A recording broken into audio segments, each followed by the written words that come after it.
আপনারা অনেকেই জানেন বাবর আলীর কথা। Babar Ali one of the renowned face in mountaineering community in Bangladesh, যে গত বছর প্রথমবারের মতো আমাদেরকে এনে দিয়েছিল ডাবল হেডার, মানে একই অভিযানে দুটি পর্বত, পৃথিবীর শীর্ষ পর্বত এভারেস্ট এবং চতুর্থ শীর্ষ পর্বত লোৎসে। এই দুটি সে একসাথে সামিট করে আমাদেরকে গর্বিত করেছে। এর আগে সে আমাদ আবলাম সামিট করে আমাদেরকে গর্বিত করেছিল। এবার আজকের গর্বটা আবার অন্য লেভেলের। আজকের গর্বটা হচ্ছে আমাদেরকে সে এনে দিয়েছে ওয়ার্ল্ডের যে 14টা 8,000 মিটার পর্বত আছে তার মধ্যে 10ম শীর্ষ পর্বত অন্নপূর্ণা 1। আমি ফরহান জামান, ভার্টিক্যাল ড্রিমার্স নামক একটি পর্বতারোহণ ক্লাব আছে, আপনারা অনেকে জানেন। চট্টগ্রাম ভিত্তিক দেশের অন্যতম, বর্তমানে বলতে গেলে সুপরিচিত নাম পর্বতারোহণ জগতে, ভার্টিক্যাল ড্রিমার্স, এটার প্রেসিডেন্ট। আজকে হাজির হওয়ার উদ্দেশ্যটা অনেক আনন্দের। আজকের গর্বটা আবার অন্য লেভেলের। আজকের গর্বটা হচ্ছে আমাদেরকে সে এনে দিয়েছে ওয়ার্ল্ডের যে 14টা 8,000 মিটার পর্বত আছে তার মধ্যে 10ম শীর্ষ পর্বত অন্নপূর্ণা 1। অন্নপূর্ণা বেসিক্যালি হচ্ছে নেপালের গান্দিকি রিজিয়নের একটা পর্বত। একটি পর্বত বললে ভুল হবে, এটা ম্যাসিভ। এখানে 4টি পিক আছে: অন্নপূর্ণা 1, অন্নপূর্ণা 2, অন্নপূর্ণা 3, অন্নপূর্ণা 4। অন্নপূর্ণা 1 পর্বতটা হচ্ছে 8,000 মিটারের উপর এবং অন্নপূর্ণা 2, 3, 4 এগুলো হচ্ছে 7,000 মিটারের পর্বত। বাংলাদেশ থেকে অন্নপূর্ণা 1-এর কথা যদি বলি, অন্নপূর্ণা 1 একটা সময় বিবেচনা করা হতো যে এটা ওয়ার্ল্ডের one of the toughest mountain. যদি আর একটু ক্লিয়ার করে বলি, 2012 সাল পর্যন্ত এটাতে ডেথ রেট ছিল যদি 100 জন সামিট করে, সেই ক্ষেত্রে নিচে নিরাপদে নেমে আসতো 75 জন, 65 জন, 35 জনের মতো অ্যাভারেজে মারা গেছে ওইখানে এই পর্বতে। কিন্তু 2012 সালের পর থেকে প্রযুক্তি এবং রুটে কিছু চেঞ্জ আসার ফলে মৃত্যুহার অনেকটা কমে আসে। বর্তমানে এটির মৃত্যুহার হচ্ছে, আপনি যদি বলেন 15% আমরা বলতে পারি। আরেকটু যদি স্পষ্ট করে বলি, 2024 সাল পর্যন্ত এই পর্বত সামিট করেছে 514 জন এবং এর বিপরীতে মৃত্যুবরণ করেছে 73 জন।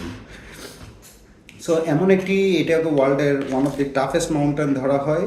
এটা এভারেস্ট বা চৈয়ু বা মানাসলু, এই পর্বতগুলো হচ্ছে 8,000 মিটার পর্বত, ঠিক আছে, কিন্তু এগুলো অনেক বিগিনাররাও ট্রাই করে। বিগিনার বলতে না, ঠিক 6,000 মিটার পিক এক্সপিডিশন অভিজ্ঞতা আছে তারা ট্রাই করে। কিন্তু অন্নপূর্ণা, কাঞ্চনজঙ্ঘা, কেটু এই ধরনের পর্বতগুলো করে হচ্ছে যারা খুবই এক্সপিরিয়েন্সড এবং টাফ ক্লাইম্বার তারা। সো আমরা যখন বাবরকে পাঠাচ্ছিলাম আমাদের ভার্টিক্যাল ড্রিমার্সের পক্ষ থেকে এবারের জন্য যখন সিলেক্ট করা হয় পর্বত, তখন আমরা অন্নপূর্ণায় সিলেক্ট করি। এটার একটা বিশেষ কারণ আছে। বিশেষ কারণটা হচ্ছে এই পর্বতটা 8,000 মিটার যে 14টা পর্বত তার মধ্যে প্রথম সামিট হয় অন্নপূর্ণা 1। অন্নপূর্ণা 1 1950 সালে 3 জুন ফ্রান্সের মরিস হেরজগ এবং লুইস লেটেনাল এরা হচ্ছে সামিট করেন। সো এটা ছিল তার প্লাটিনাম জুবলি। সো এই জুবলির এই মহেন্দ্রক্ষণকে স্মরণীয় রাখাটাও একটা উদ্দেশ্য ছিল। তাছাড়া বাংলাদেশকে একটা নতুন পর্বত উপহার দেওয়া তো একটা ছিলই, বাংলাদেশের পতাকা একটা পর্বতের উপরে উড়ানো। বাবর সবসময় টাফ জিনিসগুলো পছন্দ করে এবং অন্নপূর্ণা অবশ্যই একটা টাফ মাউন্টেন। মার্চ মাসের 24 তারিখ বাবর বাংলাদেশ থেকে রওনা দেয় এটার জন্য।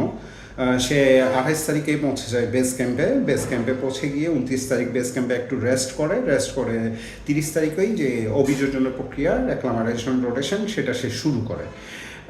অ্যাক্লামাডেশন শুরু করার পর সে 2 রাত ক্যাম্প 2-তে ছিল, 1-এ ছিল এবং 1 রাত ক্যাম্প 2-তে থাকে এবং 2 তারিখ, এপ্রিলের 2 তারিখ সে সকালবেলায় আর্লি মর্নিংয়ে রওনা দিয়ে দুপুর 11টা নাগাদ সে বেস ক্যাম্পে নেমে আসে। এর আগে পর্যন্ত আমরা জানতাম যে ওয়েদার উইন্ডো যেটাকে বলে সামিটের জন্য, সেটা ভালো পাওয়া যেতে পারে হচ্ছে 8 থেকে 10 তারিখ। সো আমাদের ইনিশিয়াল টার্গেট ছিল ওই সময়ের জন্য, বাট সে নেমে এসে দেখতে পায় বিভিন্ন গ্রুপগুলো, এখানে বড় 4টা গ্রুপ ছিল, 4টা গ্রুপের সাথে কথা বলে সে বুঝতে পারে যে এর আগে 8 তারিখের আগেই সামিট যদি করতে হয় 8 তারিখের আগেই করে ফেলতে হবে, কারণ 8 তারিখ থেকে ওয়েদার খারাপ হওয়ার সম্ভাবনা আছে। সো মাত্র 24 ঘন্টার মতো রেস্ট, যেখানে 3 দিন, বুঝতে পারছেন যে 3 দিন পাহাড়ের উপর থাকার পর সে যখন নেমে আসার পর একটু রেস্টের দরকার পড়ে, কিন্তু রেস্টটা না নিয়েই সে 3 তারিখ মুভ করতে শুরু করে। আবার 2 তারিখ তার সাথে আমাদের লাস্ট কথা হয়। সো যখন হচ্ছে কথাটা হয় সে 3 তারিখ সকালে ক্যাম্প 1-এ চলে যায়, 4 তারিখ সকালে ক্যাম্প 2-তে চলে যায়। কিন্তু এতটুকু তো সব ঠিক ছিল, কিন্তু 4 তারিখ হঠাৎ করে ওয়েদার ফোরকাস্ট, সৃষ্টিকর্তার তো রহস্যের শেষ নেই, ওয়েদার ফোরকাস্ট হঠাৎ করে চেঞ্জ হয়ে যায় এবং স্নো স্টর্ম শুরু হয়। এই স্নো স্টর্মের মাঝখানে আমরা খুব চিন্তিত ছিলাম, কারণ ক্যাম্প 2 থেকে 3 পর্যন্ত যাওয়ার যে পথটা সেইটাকে এবার বলা হচ্ছে সবচেয়ে কঠিন পথ। এটা মিংমা জি শেরপা যিনি আছেন, খুবই রিনন্ড একজন মাউন্টেনিয়ার, উনি বলছিলেন যে তিনি এত বছরের অন্নপূর্ণা অভিযানের ইতিহাসে এই ধরনের অবস্থা দেখেননি, এত খারাপ অবস্থা। সো আমরা খুব অডিট ছিলাম যে খারাপ আবহাওয়ার মধ্যে বাবর কি ক্যাম্প 3-তে পৌঁছাতে পারবে নাকি বেস ক্যাম্পে চলে আসবে। কিন্তু দেখতে পেলাম যে বাবর ক্যাম্প 3-তে চলে গেছে। আমরা পরদিন খবর পেলাম যে বাবর ক্যাম্প 3-তে নিরাপদে পৌঁছে গেছে। কিন্তু এরপর ক্যাম্প 3-তে পৌঁছে গেল, কিন্তু বাকি পথটার রোপ ফিক্সটা শেষ হয়নি। রোপ ফিক্সিংটা বলতে যে সামিট পর্যন্ত যে ক্লাইম্বাররা যে যাবে ওই পথটা যে রেডি করার দায়িত্বে একটা টিম থাকে, সেই টিমটা কাজটা শেষ করতে পারেনি। এখন এর মাঝখানে এই যে ছোট উইন্ডোটাকে কাজে লাগাতে সব টিমগুলো যেটা সিদ্ধান্ত নেয় যে ক্যাম্প 4 একটা হয় 7,500 বা 7,400 মিটারের দিকে, সে ক্যাম্প 4টা এবার স্কিপ করা হবে। তাহলে চ্যালেঞ্জটা আরও একটু বেড়ে গেল যে 1600 মিটারের মতো একটা পথ, 6,600 মিটারে হচ্ছে ক্যাম্প 3 আর সামিট হচ্ছে 8,091 মিটার। সো প্রায় 1600 মিটারের মতো একটা উচ্চতা, এই ধরনের একটা ঢালু পর্বতে একটা টাফ বিষয়।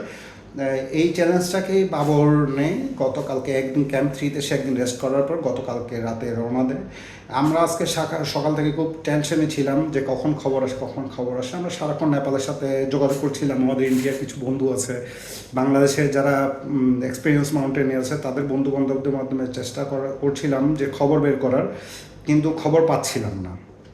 সো যখন মনে শঙ্কা জেগে আসে নখ খাওয়ার মুহূর্ত বা স্নায়ুক্ষয় মুহূর্ত এগুলা যখন খুবই ভার্স্ট করছে, এই সময় হঠাৎ করে নেপালে যে এবার বাবরের অপারেটর হচ্ছে মাকালু অ্যাডভেঞ্চারের মালিক মোহনলাল সাম, উনি আমাদেরকে কনফার্ম করেন যে ওনার সাথে বাবরের যে শেরপা ফুরবা অঞ্জেল শেরপা তার সাথে কথা হয়েছে, এবং সে কনফার্ম করেছে যে আজকে আর্লি মর্নিংয়ে বাবর সামিট করেছে ক্যাম্প অন্নপূর্ণা 1, এবং অলরেডি দুপুর নাগাদ সে ক্যাম্প 3-তে নেমে এসছে। আজকে যেটা পরিকল্পনা সেটা হচ্ছে ক্যাম্প 2-তে নেমে আসা এবং আগামীকালকে বেস ক্যাম্পে নেমে আসা। আমরা আশা করছি বাবর নিরাপদেই বেস ক্যাম্পে নেমে চলে আসবে এবং আমাদেরকে শীঘ্রই হয়তো সপ্তাহখানেকের ভিতরেই দেশে ফিরে এসে আমাদেরকে তার অভিযানের বিস্তারিত গল্প তার মুখে শোনার আমাদের সৌভাগ্য